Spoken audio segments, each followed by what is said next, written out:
রাস্তার মধ্যে উনি যখন তুর পাহাড়ে জিগাও আল্লাহ নবী মুসা, হরিণ দাঁড়াই রয়েছে রাস্তার মধ্যে।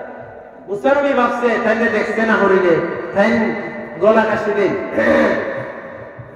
তখন হরিণ কয়, আল্লাহ নবী মুসা আমি আপনারে দেখছি, সুবহানাল্লাহ, আমি আপনারা দেখতেও দাঁড়াইছি, আপনি কই যান?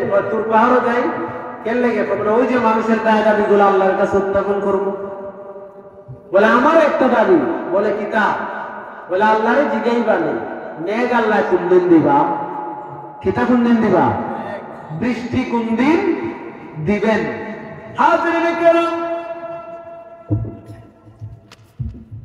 ওই হরিণী বললেন, ও আল্লাহর নবী মুসা, আল্লাহকে জিজ্ঞাসা করবেন আল্লাহ কখন, কোন দিন, কোন সময় বৃষ্টি দিবেন। বৃষ্টির সময়টা আল্লাহ পাককে জিজ্ঞেস করবেন। যখন বললেন কোন দিন, কখন, কয় তারিখে বৃষ্টি হবে, সময়, তারিখ, দিনটা একটু জেনে আসবেন। আল্লাহ নবী মুসা যখন তুর পাহাড়ে গেলেন, হাজিরিন, জমিন গুলা চলে যাচ্ছে, ফসল নষ্ট হয়ে যাচ্ছে।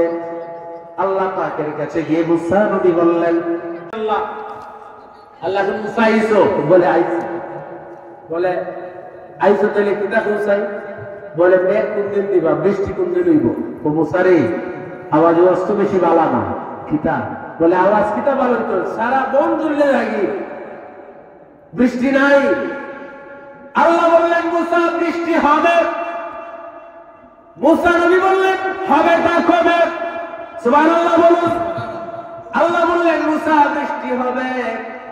মুসা নবী বললেন আল্লাহ হবে তা কবে? বলে আর কি আছে বলো, আর তোমার দাবি দাওয়া কি? বলে দাবি দাওয়া অনেক আছে, কিন্তু আগে আপনি বলুন বৃষ্টি কখন হবে। কারণ বৃষ্টির কারণে পশু পাখিগুলা খাইতে পায় না, মায়ের স্তনগুলা শুকিয়ে গেছে, মা প্রাণীগুলো রাস্তায় আসার সময় হরিণী আমাকে ধরেছে। ও আল্লাহর নবী মুসা, আমাদের এই জলাশয়ের মধ্যে, আমরা যে বনের মধ্যে, জঙ্গলের মধ্যে থাকি, এর মধ্যখানে একটা পুকুর ছিল, এটা শুকিয়ে গেছে। শুকিয়ে যাওয়ার কারণে আমরা পানি পান করতে পারি না, আমাদের বাচ্চাগুলো, ছানাগুলো আমাদের দুধ টানে, আমাদের স্তনগুলো শুকিয়ে গেছে, আর দুধ আসে না। ও আল্লাহর নবী মুসা, আল্লাহকে বলবেন বৃষ্টিটা কবে হবে। এইরকম আল্লাহ পাককে যখন বললেন, ও আল্লাহ, আল্লাহ পাক বললেন মুসা রে বলো আর কোন দাবি দেওয়া আছে? বলে আল্লাহ আছে, কিন্তু আগে বলুন বৃষ্টিটা কখন হবে। এরপরে আল্লাহ বললেন বৃষ্টি হবে। বলে হবেটা কবে?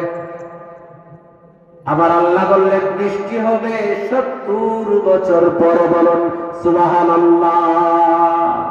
কত বছর পরে? 70 বছর পরে। মুসা নবীর আর মাপ নাই। মুসা নবীর আল্লাহ বলেন সার কি থাকো? বলে আর কুস্তা নাই। বলে কি থাকো আর কুস্তা না? আগে খুলে আছে নাই না, আর কুস্তা নাই, যাই গে আসসালামু আলাইকুম। রাগ করিস। মুসা নবী আয়, আর কোথাও তা নাই। আমার সময় আইনের করে আল্লাহ হরিণীর সামনে না পড়ে, কিতাবের সামনে না পড়ে। যেই রাস্তা দিয়ে গেছিলাম, রাস্তা বদলাই নিছিল। এই রাস্তা গেলে তো হরিণে বলছিল আপনি আওয়া পর্যন্ত আমি দাঁড়াই আছি, আপনি আসেন। মুসা নবী বললেন তাহলে আমি রাস্তা চেঞ্জ করে ফেলবো। উনি আসছিলেন উত্তরের রাস্তায়, চলে গেলেন দক্ষিণের রাস্তায়। হরিণী অপেক্ষা করতে করতে দূর থেকে দৌড়াইয়া দেখেন মুসা নবী ওই রাস্তা দিয়ে চলে যায়। হরিণী ওই রাস্তার ওই মাথার মধ্যে গিয়ে দাঁড়িয়ে আছে। বলুন সুবহানাল্লাহ। মুসা নবীকে হরিণ দেখে বলে আল্লাহ নবী মুসা, আমাকে দেখে আপনি রাস্তা কেন চেঞ্জ করে ফেললেন? বলে খবর ভালো না। বলে এটা কইলে তুই হয়, কিন্তু আপনার রাস্তা কেন চেঞ্জ করছেন? কিতা কইতা মূল্যে তো অবস্থা খারাপ হইব তোর। বলে কি আল্লাহ কি বলছেন বলেন।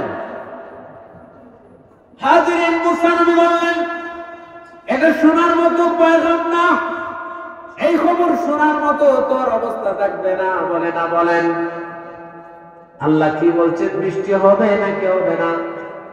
বলছেন হবে। বলে কবে? বলে এটা তোর শোনার দরকার নাই, গাড়ি জিজ্ঞা। বলে না, আপনাকে বলতে হবে। আমার আল্লাহ কি বলছেন? বলছেন আল্লাহ বৃষ্টি হবে 70 বছর পরে। বলুন সুবহানাল্লাহ। হরিণী কয় আলহামদুলিল্লাহ। হরিণী কিতা কয়? মুসা নবীর গুসা বাড়ছে না কমছে? মুসা নবীর বড় বড় চোখ নিয়ে চায় হরিণের দিকে। হরিণী কি হইছে? কয় 70 বছর পর তুই থাকবে? কয় না। তোর ফুলাফুলি থাকবো? কয় না। করতে তুই আলহামদুলিল্লাহ বুঝছস? হাজির হরিণ যখন আলহামদুলিল্লাহ বলে মুসা নবীর রাগ আরো মারে। মুসা নবী বললেন, ও হরিণী, 70 বছর পরে তোর কয়েক প্রজন্ম দুনিয়াতে থাকবে না, কিন্তু তারপরে তুই আলহামদুলিল্লাহ কেন বললি? হরিণী রাগ দিয়ে বলে, ও আল্লাহর নবী মুসা, শোনো, তোমাকে কে বানিয়েছে? বলে আল্লাহ। বলে আমাকে কে বানিয়েছে? বলে আল্লাহ। রিজিক কে দেয়? বলে আল্লাহ। রিজিক কোথা থেকে আসে?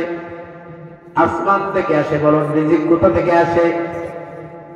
হাজিরিন, রিজিকের ফয়সালা কোথায় বলুন? আসমানে।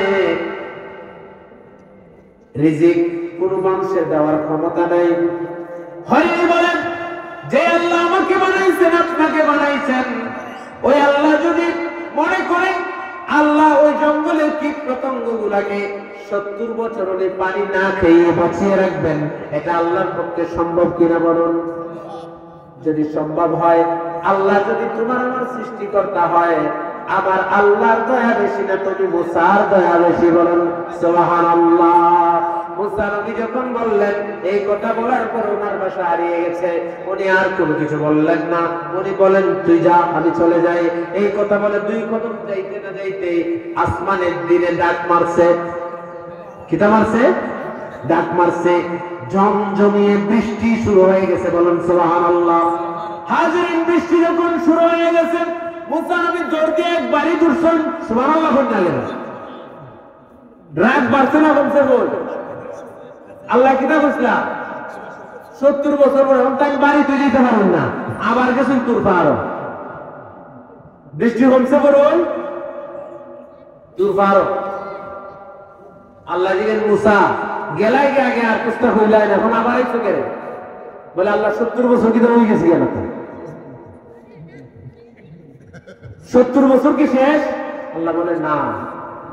বলে তাহলে আপনার কথা যাতে তো ঠিক নাই। হ্যাঁ মুসা, কি থাকো? বলে আপনি একটু আগে বললেন বৃষ্টি হবে 70 বছর পরে, আমি বাড়ি যেতাম পারছি না, একটু লেগে ভিজে গেলাম কেন? আব্দুর রহমানের বাড়ি যদি তোর দিয়ে না ঢুকতাম, তাহলে আমি ভিজে গেলাম কেন? আল্লাহ মুসার এখান তুই খেলা, এখানে ওই খেলা। আল্লাহ বললেন, মুসা শোনো, তোমাকে আমি বললাম, তুমি আমাকে জিজ্ঞাসা করলাম, ও মুসা, এই জমিনে ফসল দেয় কে? বলে আল্লাহ। তুমি? বলে তোমাকে খাওয়ায় কে? বলে তুমি। তোমাকে কে বানিয়েছে? তুমি। কীট পতঙ্গগুলো খাবার কে দেয়? বলে তুমি। ও মুসা, সব যদি দেই আমি, তখন কোনটার প্রয়োজন আমি জানি নাকি? বলে জানেন। বলে কিন্তু আপনি তো বললেন 70 বছর পরে। ও মুসা, তুমি তো ধৈর্য ধরতে পারো নাই। আমার আল্লাহ বললেন, মুসা রে শোনো, তুমি যখন, তাহলে আল্লাহ কেন আপনি একটু পরে বৃষ্টি দিয়ে দিলেন? বলে মুসা শোনো, আল্লাহ বললেন, মুসা শোনো, আমি তোমাকে বললাম 70 বছর পরে, তুমি গুসায় চলে গেলা। মুসা রে শোনো, আল্লাহ তাহলে এখন কেন দিয়ে দিলেন? তুমি যখন হরিণীকে বললা, হরিণীকে যখন বললা 70 বছর পরে, হরিণী কি বললো? বলছে আলহামদুলিল্লাহ, আমার শুকরিয়া আদায় করেছে।